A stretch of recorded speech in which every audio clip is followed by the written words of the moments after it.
মতন আমরা টয় ট্রেনে চাপবো না। তো আমার জন্য বরমশাইও চাপতে পারেনি, একা একা যেহেতু ভালো লাগবে না।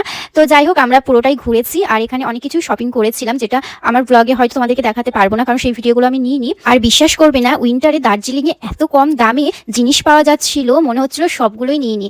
অনেকগুলো নিয়েছিলাম, যেমন 2, 3, 4, 5টা সোয়েটার নিয়েছিলাম সবার জন্য, আমার শাশুড়ি মা, দিদি, আমার ননদের জন্য, আমার জন্য অনেক শপিং করেছিলাম। আর উইন্টারের ড্রেসগুলো এত সফটের ওপর খুবই ভালো লাগছিল।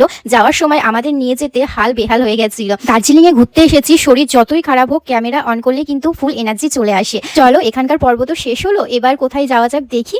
দেখতে দেখো ভিউটা সেই অসাধারণ দেখতে লাগছে। যেহেতু ট্রাভেলিং এর জন্য আমরা একটা প্যাকেজ নিয়েছিলাম, যেই প্যাকেজের মধ্যে সবকিছুই ছিল, ঘোরা যেখানে যেখানে ঘুরবো, তো সেখানকার মধ্যে যেখানে নিয়ে যাবে আর কি। আজকে সেকেন্ড ডে, তো সেকেন্ড ডেতে একটা রোফ আছে, তো সেই রোফের জায়গাটায় যাব। আর আমাদের ওখানে গিয়ে কার সঙ্গে দেখা হলো সেটাও তোমাদের বলি, দাঁড়াও ওয়েট করো একটু। আর রাস্তায় যেতে যেতে এই যে ড্রেস, জুতো, এভরিথিং দেখতে পাচ্ছি, কি সুন্দর দেখতে লাগছে উইন্টারের ড্রেসগুলো। তো যেতে যেতে এই যে একটা স্কুল দেখতে পেলাম, তো স্কুলটা পুরো রাজবাড়ির মতন দেখতে। দেখো, এটা খ্রিস্টান স্কুল। যেমন আমাদের বাংলা মিডিয়াম, ইংলিশ মিডিয়াম থাকে, তেমন ওদেরও খ্রিস্টান স্কুল আছে, আরো বিভিন্ন যারা পড়ে, তো সেই স্কুল আছে, আমার যেহেতু নাম জানা নেই। তো তারপর এই যে দেখো, আমরা এবার রোপে উঠবো, তো এখানে চলে এসেছি পাহাড়ের ওপরে। তো দেখো, এখানে পৌঁছে একটা লং লাইন পড়েছে, যেটা আমাদের পার করতে হবে, অনেকক্ষণ এখানে সময় লেগে গেছিল।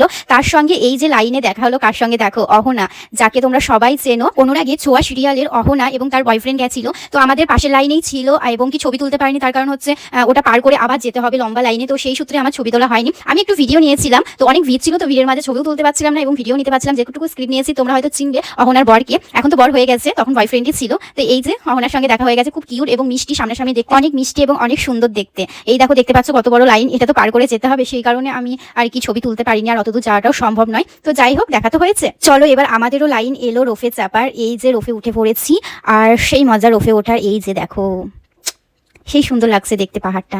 আর সেই সময় না, আমরা যেই সময় চেপেছিলাম রোপে, তো সেই সময়টা আকাশটা পুরো একদম মেঘলা মেঘলা ছিল, মানে বৃষ্টি হবে এরকম। তো আমাদের ভয়ও লাগছিল, জানো তো, যখন ওই মাঝখানে চলে গেছিলাম তখন অনেকটা উঁচু লাগছিল, তো বেশ ভয়ও লাগছিল আর আনন্দও লাগছিল। জাস্ট দেখো ভিউটা, ও মাই গড, এত সুন্দর ভিউটা, জাস্ট চোখ সরানো যাচ্ছে না। তোমরাই দেখতে পাচ্ছ চা বাগানগুলো কত ছোট ছোট লাগছে, জাস্ট লাইক এ ওয়াও। মানে এত সুন্দর কি করে হতে পারি, এত সুন্দর সামনে থেকে যদি আমি না দেখতাম তাহলে কখনোই হয়তো বুঝতে পারতাম না এত সুন্দর ভিউ।